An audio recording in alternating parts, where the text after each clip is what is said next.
Welcome to the Cherland podcast, where I, Connor Cherland, meet up with a musician, ask about what makes them tick, ask about their lives, ask about their song, stories behind the song. You know the deal at this point. And if you don't, well, welcome aboard. This day we have James Spaite, Spaite, and I like him quite a bit. Not only do I like him as a person, his music is crazy good. His skills are out of this world. His ability to articulate himself is wonderful. He will tell you that he's long-winded. I will tell you that I love when he says things. So please enjoy and be excited for two very good songs that he does in the middle. Enjoy. Good to see you, man. How's your day going? Hey, it's been good. I spent some time with my dogs. Worked on this thing. Yeah. Another piece of it. So to get some quality out of my, to get some better recordings. Yeah. I realized that I hadn't shaved in a while, and so I shaved because I was looking. It's like I don't have a good beard. Sure. I don't really feel confident in a mustache either. Just Rachel's been like, do a mustache. I'm like, all right, I'll do a mustache. How do you feel about it? It's strong. It's like, it's really there.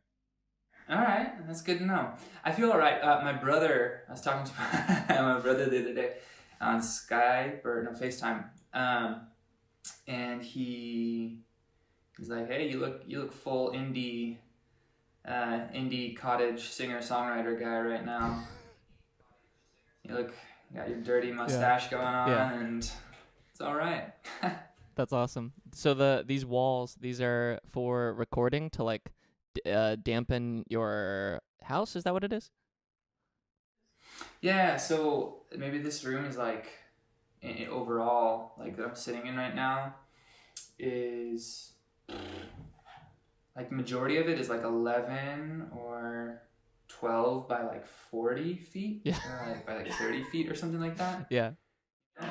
And so it's just like this giant rectangle, and it's a really old house that has like the acoustic like popcorn ceiling, Yeah. It just sounds really roomy with the hardwood floors, and there's, I don't know, a huge portion of the room is like glass windows, like because it's our front room, it's our living room, and so it's the one that you and Lane came over and I spent some time in, and so there's like a little notch where it cuts out, and so I created like a 3.5 foot wall, and then like a 6 foot wall to kind of like close in the space, and I can open it and close it, and then there's a couple inches of insulation, and they're just massive, and they look nice because it's stained wood, and I built them to go from floor to ceiling with the wheels and stuff. So yeah, that's awesome. Yeah, it's been a lot of fun. Have you noticed like a significant change in the way the room sounds?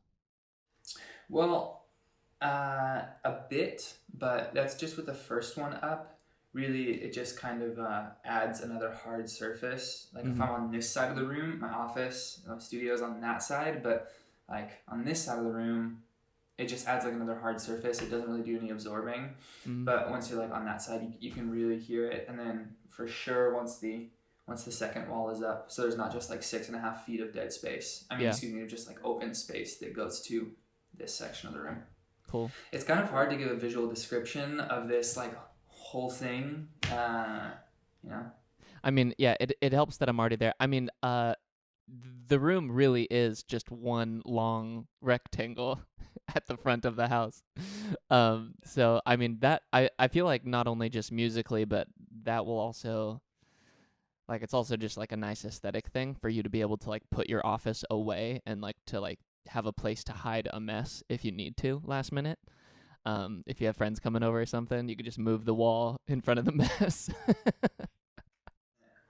100%. I'm definitely looking forward to having concerts here and like being able to use the walls to have a very nice sounding room, or like just move them, it's like a backdrop for like the concert. That'd be super cool. So yeah, I think the backdrops are gonna be sweet. My father-in-law just built me a portable stage that is like 2.5 feet by like 6 feet. So like you can put them together, and it's like 5 by 6, and yeah, it's perfect for one guy. I'm gonna try it out this weekend with a show up in the mountains. Um, but for people who have never heard of James Spate, there are many songs we can point them to. Clearly, the top 5 on Spotify. What is your favorite of your songs, and why right now? Right now, for sure, would be Maple Whiskey. It is freaking coming in, weighing in at number 3. In the red corner is Maple Whiskey. Yeah. I'm cheering it on to reach over 1 million streams, like hopefully by like the end of March or something like that. And why is I just think it's, I don't know, I've just got like a thing for metaphors. I think that one of my favorite, like, I studied psychology in college, and one of my favorite neuroscientists, her name's Heather Berlin. She studies creativity and improvisational thinking in the brain, and just one of the things that I've seen her in interviews that she's talked about, is that we understand anything that we do at all by means of metaphor. We learn anything new by metaphor. It's like, a waffle is like a pancake, only, this way, or like a crepe is like a pancake, or a cat is like a dog, only it has 9 lives and is more nimble, or I don't know, whatever things that you want to do. Or like, even with music, when people try to approach something, we say like, oh, like, what is it like? Or like, what genre is it? And genre is just like a larger catch-all for, or, like it's an approximation toward the actual thing of the music. So it's saying this thing is like this thing, or this thing is this thing, but it's just by means of comparison. And so with that, Maple Whiskey is like it's like a long metaphor, but it has to do with like mental health and like mental health and addiction and love and alcoholism and all this like mix of like all those different kind of things. And Nice. So.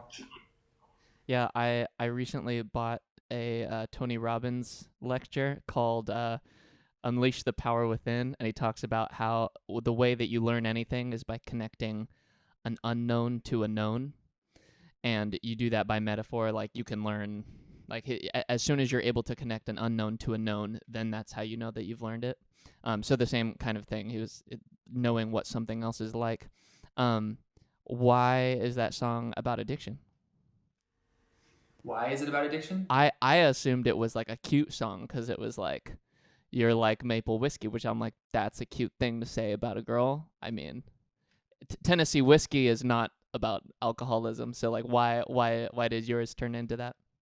Yeah, so the song, I wrote it, actually, it's one of the older songs that I've written, but I didn't release it until a couple of years ago, 2 years ago, I think, maybe. Or last year, whatever. But I wrote it in high school, sitting on my parents' diving board. And this part we can maybe not air in some fashion. But I was working, and I would play guitar there. I would sneak into boss's office on occasion, and I would just drink some of the maple whiskey that he had stored away there. And maple whiskey is like notoriously sweet. Yeah. Because it's, with maple syrup and such. The analogy there within is like, I knew it was something that was like not good for me. I knew that it was something, and yet like it was something that I continued to return to in the same way that other relationships or things I've experienced in high school, and then like following that time, I wrote the song, I think, summer of my freshman year of college. So, I had like some time, came back, was sitting on my parents' diving board, wrote the song in like 20 minutes. Wow. But I say addiction because it's about returning to things that are not good for you, even though you know it. And so that's kind of like the thing of the song is not so much sweet as it is like lyrics are, your mouth is maple whiskey on mine. Kisses burn my throat, drip down to my belly, somehow keep me warm on the inside. So there's like that juxtaposition of like, this is good, but it's also like it burns, or it's like not nice, That's interesting. I have very positive connotations with the burning sensation of alcohol. So like when I when I was a kid, like the first time I had like a shot at a party, I was probably 16, and like I felt that like fire feeling going down me, and I was like, this is a great feeling. I was like, oh, I kind of really enjoy this burn. It's funny because I love like hot, as the word is to describe them, like hot whiskeys or ones that burn or that are, you know, kind of like intense, or just in general like intense like tasting things. But when I wrote the song, I was like, most people don't like this, so what I'll do is like I'll write it from a perspective like where I understand the feeling, even though it's not something that I like particularly dislike. I understand the feeling, and I know that for a lot of people, it's like, oh, it's so intense, you know. Yeah. Um, you know, like all the time, you see it when your friends take shots or whatever, or in the movies or in whatever. Yeah. And you're like, you take a shot, and you're like, I don't even know what face that was. I've never made it before in my life, so.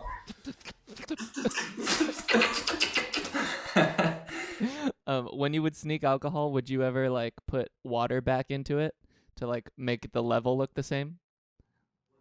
No. I guess I just wasn't that smart. I did that all the time as a kid. I was stealing very small portions of alcohol from people's alcohol cabinets in my teen years and replacing it with water, just slowly diluting everyone I knew's. Like everyone within my network had much watered down alcohol after. Oh my gosh. Someone's parents are like, this is terrible. Like, this was good a couple months ago, like, or like last week even. Like, this thing was great. It's the rudest thing you can possibly do because it's ruining an entire bottle just so you don't get in trouble. It's pretty bad. It's pretty bad. One of the things I was listening to, I was listening to your Mr. Coyote song. The first time I listened to it, I assumed that it was like an ironic joke song about you actually talking to a coyote who, like, you're like being really metaphorical, and then the coyote just cuts you off and starts howling. um which I should ask people to do that at concerts. Be like, so what I want you to do is actually, even before I get to the chorus, like if you want to sing along, just cut me off. Yeah. Just like completely. Yeah. Yeah. Which is kind of the point of the song, of him cutting you off. He stopped me and he said, "Ah, woo." What brought about that one? Yeah, so I grew up in, as you know, the Central Valley of California, and there's coyotes out there, and like on occasion, especially if you're like camping or if you're kind of like out further, if you're like further out, more in the sticks, I guess, of the valley, you'll hear them at night. They do their little like weird, happy, yelly scream thing, or and they also like howl and stuff. But I was working in agriculture on a blackberry farm, and I wasn't doing anything like super complex. I didn't, I was in high school. We had this issue where coyotes, they would come out, and in the middle of the night they would chew up the drip system, and then I would have to, as like a little high school kid, like cut the drip system and like repatch like the lines and stuff like that. I was like, I don't know what I'm doing. Like, thanks for the job, but like I'm way underqualified for even this. Yeah. But basically, what we did was we put out buckets of water, and it didn't help. And then they kept on coming back, and I was like, well, of course, season after season, this kind of stuff is happening, and so it's got to be that parent coyotes are teaching pup coyotes, you want some water in the middle of the night, this is how we do it. Yes, blackberries have thorns. It's uncomfortable to smush your face into some thorns, but like it's just the way it goes. It's running water or whatever. And I thought, I think I was in college also when I wrote that one, but it just took me back to like personal experience and memories, and thinking about like, gosh, these animals, like what a thing, They're not stupid animals who keep doing the same thing. Like, they're creatures of habit, and exactly like humans, doing the exact same thing and learning from our parents about negative habits or just like bad ideas, like, or learning from culture. It's quote unquote in the water, right? It's in the air that we breathe. And so wrote the song with the intent to talk about systems and learning and uh, yeah, just influence and all that kind of stuff. And so it's one of the things I think I'm most excited about, especially in some new music I have coming this year, is about the ability to choose a good thing, right? Hmm. Which is where the end of that song reaches the point where it's like, yeah, like we can make our own decisions essentially. Yeah. Like we're not stuck in the patterns that have come before us or in the patterns of our own life. They're just like, I feel like that's a theme with like a lot of your songs. Is that something you intend to do? Like that, do you ever like set out to do that? Like I'm gonna like make a positive thing, or do you just kind of do that by default? both. I think I Yeah. remember being at a concert and I heard a release party and somebody named Megan Maples, fantastic artist out of the Bay Area now. It had like a Q&A time. She said, um, artists usually writers of any kind usually tend to write about like 5 different things, roughly like 5 different topics, not exclusively, but and like what are those topics for you? Ask yourself that question. And so for me, oftentimes it's a question around like death, or just finiteness, I guess is another way to say that. Mm-hmm. About love, a lot of us write about love. Nature was like a huge influence for me, and just like seeing things, particularly from my parents, in the way, outside and hiking and this and that stuff. And then, yeah, like the capacity for change or like redemption or like restoration, or like that same thing that you're kind of saying, that whole, I don't really know exactly what to call it, but I think the capacity for change and the capacity for change for good, I think have been really influential for me. And so there are moments when I do intend to write about it, and I think there are moments when it sneaks its way in because it is probably foundational to like what I believe about the world. So I feel like that's one of the things that I've struggled most with in the last year is like having hope in people being able to do the right thing. When you see like what maintains that level of hope and optimism um in your life with like, I mean, we've seen a lot of what feels like counter arguments to like why we should have hope. So like what keeps that going for you, you think? I don't know. Maybe I mean, seeing people develop or change are small steps forward. I guess like small amounts of progress, even if it is progress. Small amounts of progress are still progress, even though they feel minute. But um, I think that like looking at myself, especially like I don't know when it was, and I definitely struggle with it, but a goal of mine came about a couple of years ago when I like realized that like it's not about other people, like it's about, and I don't know if this sounds like egotistical or like very self-focused or whatever, but like yeah, like self-focused more so, like it's not about other people, it's not about what other people do or don't do right, like it's that, like seeing that is an opportunity for you to contemplate yourself. Yeah. I was at a protest here in San Diego, and I watched another white dude scratch a car with his keys during the protest. We were walking on a freeway, and I was like, "What are you doing?" And I in no way, I hope this doesn't sound like I'm like talking well about myself, but I was like, "What are you doing? Like, you don't do that. Like, someone's just trying to get home from work." And like in that moment, I was like, "Wow, this is like the pinnacle of privilege, like a cathartic release about like something that you're upset about." And like watching somebody else pay for it, his response was like, "Oh, we're just trying to fuck shit up." And I was like, "No, we're not."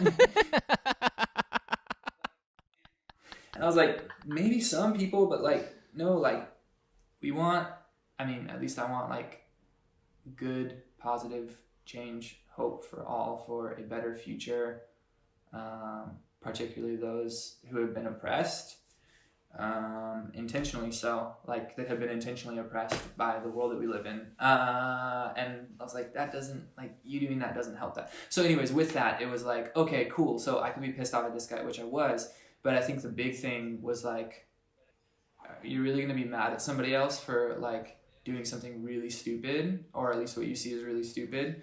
like when within yourself there's like all of this, like you've hurt so many people, like you've lost friends because of bad decisions that you've made, you know, and it's like basically dust in somebody else's eye and like log in your own eye. And whether or not it's actually a log, it's like, you know, return to yourself and like try and figure that out.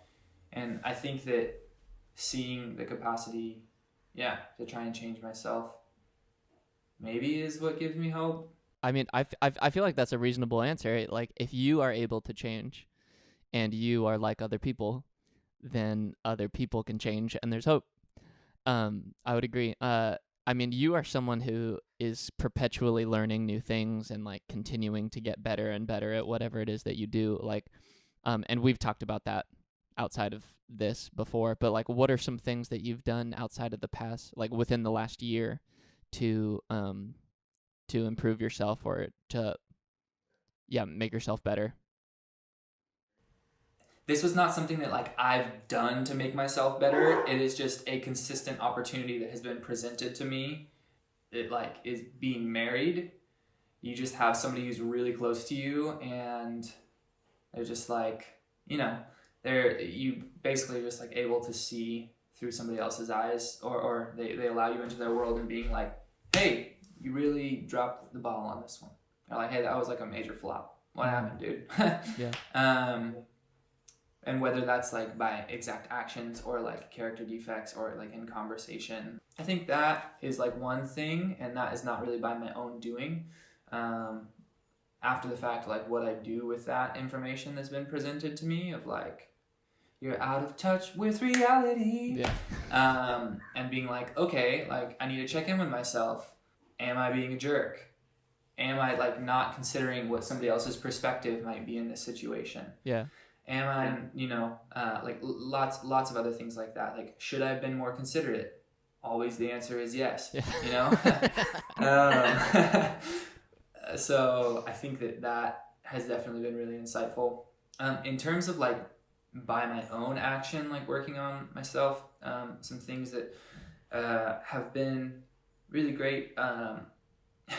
It's funny, but I guess like taking lessons from other people. Cool. Taking lessons right now in production from my producer. I think it's going to help me. Asking other people for help instead of being like, I don't know if it's like just me or if it is maleness or if it is like whatever, you know, but like being like, I can do this thing, I can do that thing, I can do this thing, you know. It's like maybe it's better to ask somebody else who like is much better at it instead of you like experimenting, you know. I think a lot, I don't know, I mean, I guess just being alive and having other good people around me who are like, you can learn about this, and I'll be like, oh yeah, you're totally right. So I've noticed when I am in a more like learning mindset, I'm more creative. Do you feel the same way? Yeah, totally. I totally do. I've been watching some YouTube tutorials on how to freestyle rap, and it has been like incredibly eye-opening, and even like that sort of like learning, that's not even like a really useful skill for me, but I mean it is like, it's something I've always wanted to try, and like being willing to like let someone else, I assume it's just humility, like humility lets you access creativity. Like one thing that I will say is that learning how to accept like when you've missed something, or like just being like you were wrong, and like just that you were wrong, like, and that's just all, you know, or that you were wrong about something, or that you did something wrong. Even just last night, Rachel and I were talking about something, and we had an argument earlier in the day, and it was like, oh, this is a great learning opportunity for me, just to be like, you know, people get into fights all the time, or arguments, or, you know, just like conversations where you have something that you need to talk about or to learn, but to, I think, say like, thank you for bringing this up is a great place to start. And like, that's something that I've been trying to work on. Definitely learned a lot from my dad about retreating in moments of conflict instead of, as like a means of self-preservation. But it's like, It's like I'll retreat into my head and I'll think through everything and I'll try and like perfect things or whatever, instead of just being like, I was wrong. Wow, this sucks to feel this way. But Yeah. you know, it's like, Yeah. There's a part of it that feels like you've lost. Like if you like admit defeat, then it's like I've been defeated, but it's like kind of, but if you don't admit defeat, you're kind of screwed then too, cuz like there are times that you're wrong. Like there's this argument that Lane and I have pretty regularly where she gets home a little bit later from work and she was in charge of dinner, and then dinner is served like pretty late, like 8:30, and I'm like super hungry and just kind of like I'm just hangry, I'm in a bad mood, and her being like, sometimes I will be home late from work. That will happen. That's an amoral thing. Doesn't matter. I will do my best to cook when I said I was going to cook, but you, Connor, can eat food anytime you want, so you don't get hangry. And it's like, it's one of those things where it's like, I guess that is my fault, huh? And it's like, I do have the power over my own food, and if I'm hungry, I should eat. yeah, that's a good one. Yeah. Having a wife, I mean, so many people when I first got married and when I first became a musician, they thought having a wife would slow me down, like in some way it would stifle my ability to like be a musician out in the world. Yeah, but I feel like what it's done is it's actually like made me more empathetic, more creative. I have like a actual creative space to be in, and it's matured me in a really significant way, which which is helpful in business and life in general. 100%. Yeah, so I agree with that. Do you have any romance songs that you're interested in playing for me? Romance songs. Yeah, I was thinking I'd play. Really? Well, my guitar is currently tuned for Maple Whiskey. Well, Do it. It's currently tuned for Maple Whiskey. And so I play that one. Go for it.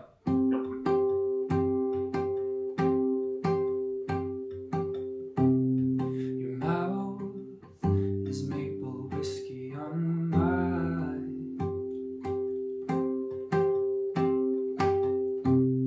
Your kisses burn my throat, drip down to my belly, somehow keep me warm on the inside. And I wet my lips before I kiss this land.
Dude, you're such a professional. That sounded amazing. Thanks. Nice. That I mean, I'm still interpreting it as a love song. Even if you say it's addiction, my mind just can't hear it any other way. It's definitely a love song. It's just it's like a rough love song. Love addiction is a very, very real thing, or emotional dependency addiction, etc. So, but Yeah. you're right. It is a love song, but it's a metaphor for lots of things. It's kind of one of those things. Everything's interwoven. It's just really hard to like,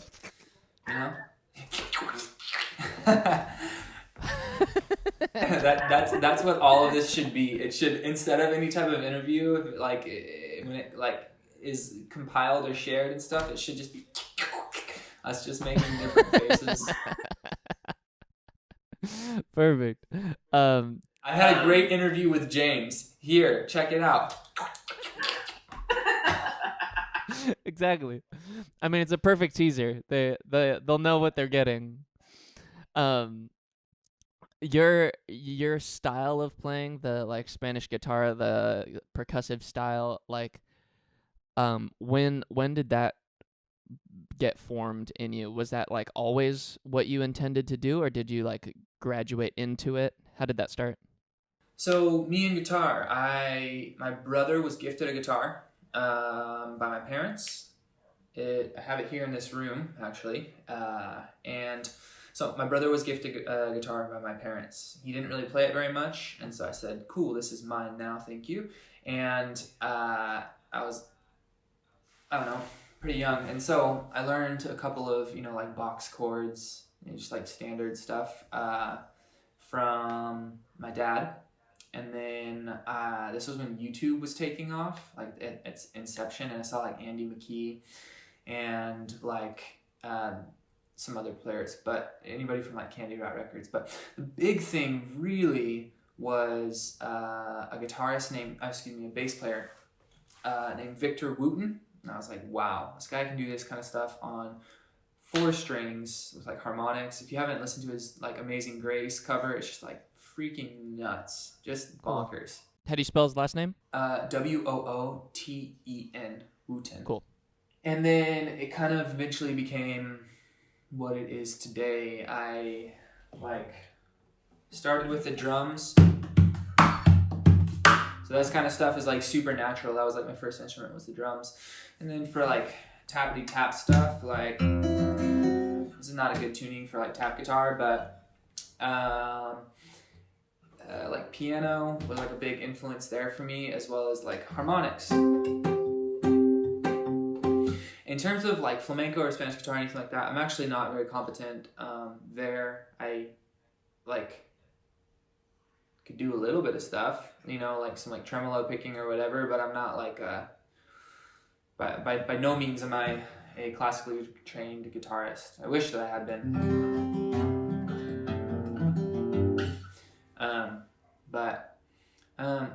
Yeah, so that was kind of like where it all started, was just like seeing other people do fun stuff with instruments, and then I guess like that interwovenness, like the coalescing of like piano and drums and like hand drums and percussion and stuff, and using the guitar in a lot of different ways.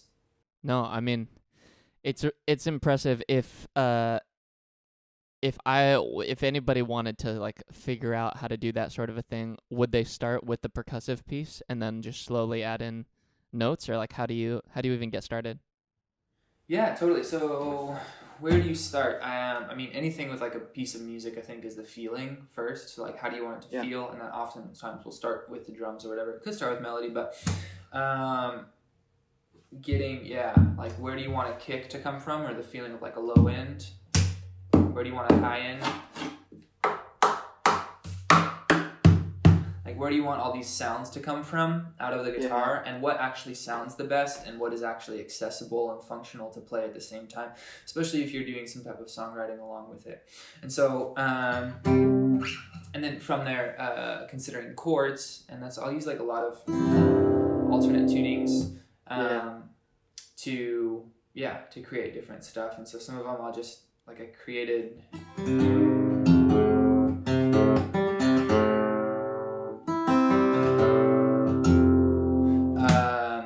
just like made this tuning for like initially for a cover piece that I was like trying to compose that is so sick of love songs, I'm so tired of chase. I love that one. And so what I needed was a 6 in the bass, a 4 in the bass, a 1 in the bass, and then I could figure out 5 and 2s and other kind of stuff like that, right? Wow.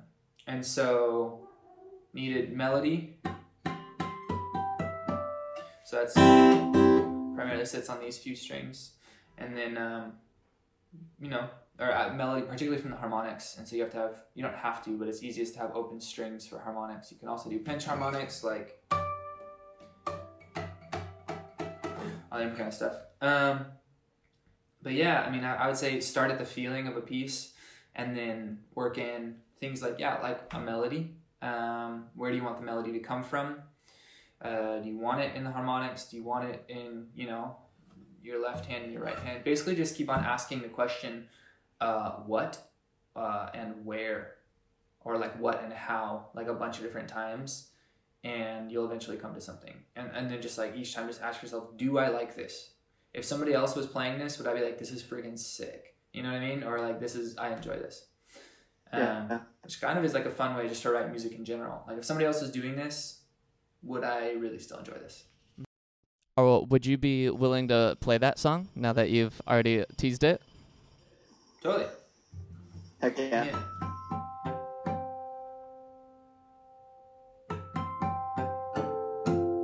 Cool.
That's so dang good, dude. Thanks, dude. Thanks, dude. Yeah, uh I often have these moments where I'll like hear other people playing and I'm like, good God, like why do I do this? No way. No It's way. so good. It's Um yeah, it's so impressive to hear that level of talent. And like hard work, like clearly. It takes a long time to put something together that long and intricate. So yeah, it's impressive that you were willing and dedicated enough to put in that work. Um, last couple questions that I always ask people is, do you have any bad advice that you've received about how to do well in the music industry, or like what you should do with your art? Maybe a bad piece of advice. I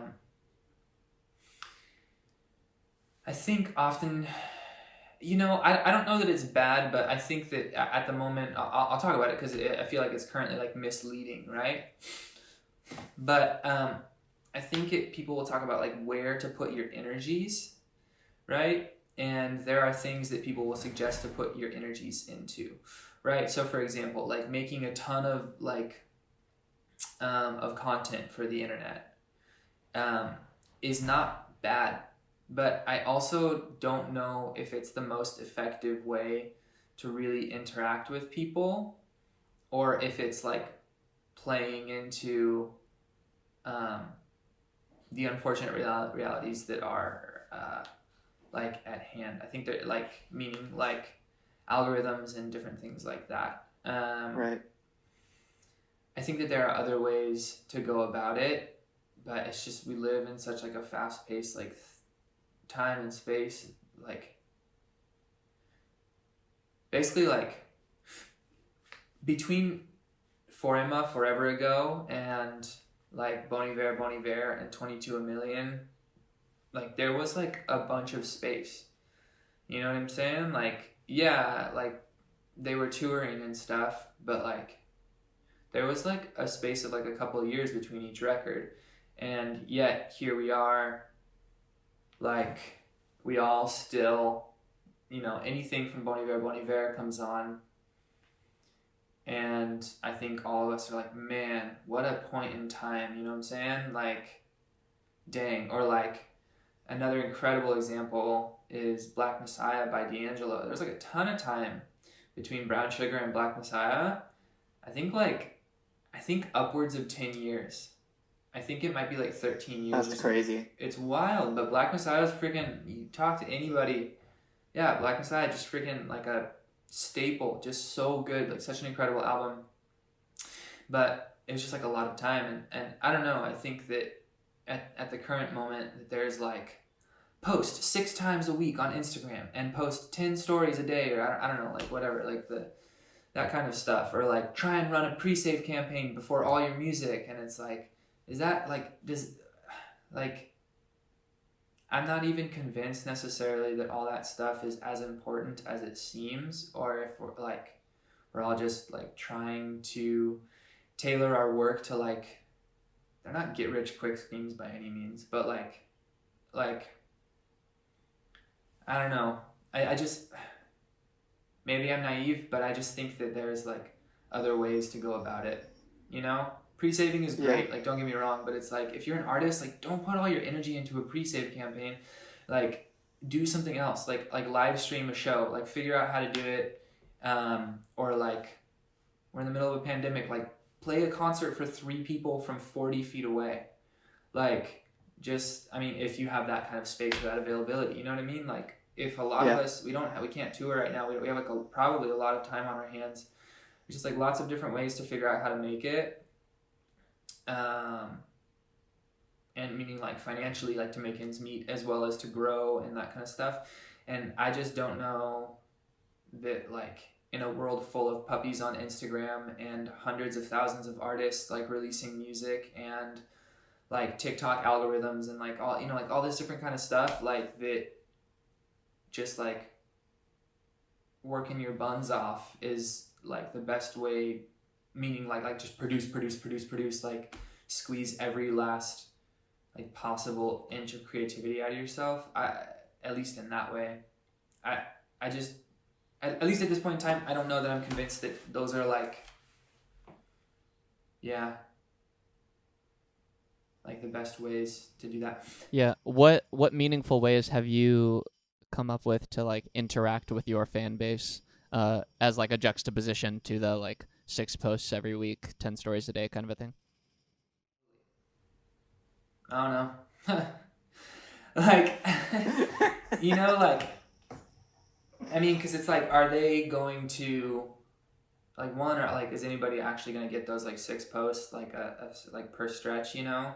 Like, yeah, like, sure, like talk about it on the internet and say, like, recently I'm releasing new music on March 5th. So there's that, which is really exciting. And at least for me it is.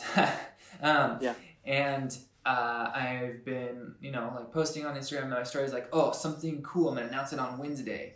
And then, you know, because that's like one of the better times during the week to post on Instagram or like whatever at a certain time, right? So like to play to those things, but at the same time, just like taking the time to talk to people and like each individual comment or like different stuff like that. But I think one of the big things that I'm picking up from a friend, or I picked up from a friend out in Nashville, is that he started doing was just like playing music for people like at their houses right now, not in their houses, like just like by all means, please be safe, like be like, you know, like, yeah, if you're going to do anything like that, like keep your distance, wear a mask. My partner is a nurse and she, you know, like when this, you know everything.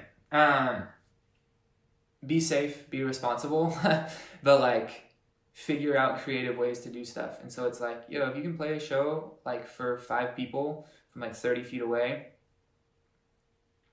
why are you not?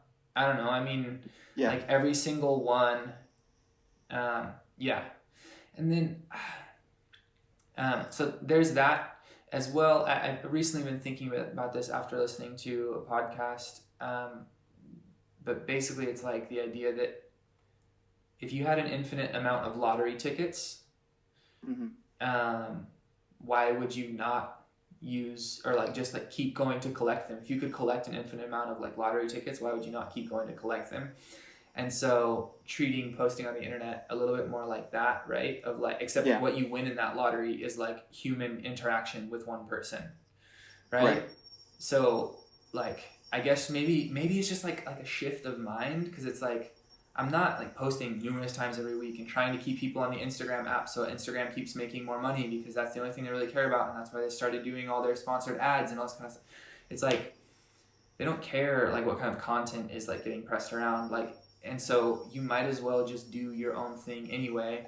And so if your end goal and your lottery, like the lottery prize is like one person being like, this is tight, like this is super cool, I really like this, and it's like that is like that's totally worth it. So there's those two things, trying to like reframe my mindset, and then getting ready to have 2 live stream release parties for 85, a song I'm releasing on March 5th. One of them is at 11 our time, which is 7 p.m. in the UK and 8 p.m. in Central Europe time. In Central European time. Anyways, and then one at 6:30 that night. And so our time. Basically, like just trying to connect with people by like a live stream concert, by like one individual post, like it's like person by person. And I think I had a really great grasp on that a couple of years ago, and then I think I lost it for a while. And in a recent conversation with my friend Jordy Searcy, he's this like great songwriter guy from Nashville, just awesome guy. He was just like, yeah, man, it's just person by person, you know, like I just try and like do my best to like, I was like, I used to love playing shows for like 10 people. Like it didn't feel the best, but like interacting with those 10 people was like, dude, this is the highlight of life. Like this is why I'm alive. I love people. I love playing music. I love making music. And I love it when people are like, that was tight on a couple of levels, and like we're here and breathing the same air, and I played a guitar in the same room as people, and like it vibrated the water in our bodies at the same like time, and that was so cool. You know, Yeah. like that kind of stuff is yeah. So March 5th, yo, if you want to come hang out, I'm doing a little release party at 6:30 our time. Heck yeah, I'm down. That's awesome. If other people wanted to find you, follow your journey, how would they get this link? How do they follow you? Totally. So the best thing, my last name is Spaite, Spate or Spaite, however you want to think of that. And my first name is James. Just the last name is, James it's easy to forget. Last name is a little bit more unique. I have like a list of everything on my website under my tab called Together, where I keep all of my things together in one area. And you can like RSVP. It's a free like release party just to celebrate and hang out with people. Like RSVP there. Follow me on Spotify is like a great way to help artists. That way, especially if you like my tunes, that way when I make new music and release it, you get an email on Fridays or whenever it is, and they're like, hey, this artist has released new music. Instagram and TikTok and those other kind of things are good. I'll use them to like, or just freaking stalk me on the internet, figure out where I live, and just come to my house and say what's up. That would be very weird. That'd be really weird. Yeah, you don't want that. You don't want to invite that on yourself. I know. Just opened up a can of worms I wasn't ready for. I'm down for the March 5th. And I'll make sure this comes out prior to that so that other people can get stoked on it too. Nice. It's just like mid-April. It's like March 5th if you just want to be there. Like, Yeah. that'd be dope. Yeah. Cool.